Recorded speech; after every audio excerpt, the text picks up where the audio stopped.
guessing investments into the American economy. American workers' jobs are at risk as we speak right now. Cost of hardworking American families will only go up. It doesn't have to be this way. We are stronger when we work together.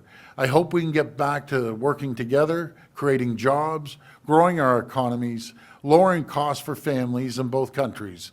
We don't get there by easing up. We will remain strong. We will be relentless. We will do whatever it takes to protect Ontario. In addition to these new retaliatory tariffs from China, Canada's tariffs on the U.S. are still in place.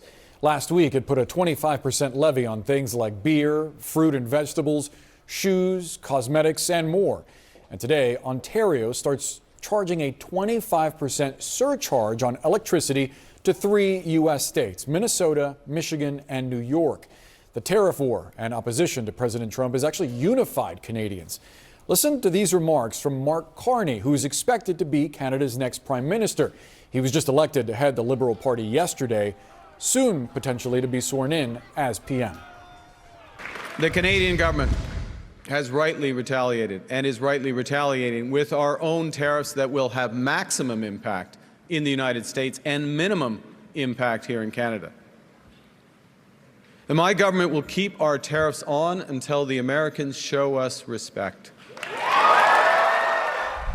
Let's discuss with Doug Ford, the Premier of Ontario, which is the province that started to impose that surcharge on 1.5 million homes and businesses in the United States. He also ordered all U.S. alcohol to be removed from Ontario shelves. Premier, thank you so much for sharing part of the afternoon with us. What do you hope to achieve with this surcharge? What needs to happen for you to remove it? Well, first of all, thanks so much for having me on, Boris. And I start off every interview with telling Americans that Canadians love Americans. I love Americans. It's one person that's caused this problem, and that's President Trump. As he is putting tariffs on us, even if he says he's putting it on hold, there's still 60% of goods that are crossing the borders that will be tariffed, and it's hurting both economies. It's hurting the American economy. It's hurting the Canadian economy. Uncertainty is what people don't like hearing in general life, not to mention the markets are tumbling, and investors from around the world are looking twice at America and Canada to invest in. There's no reason for a recession. I call it the self-made Donald Trump recession.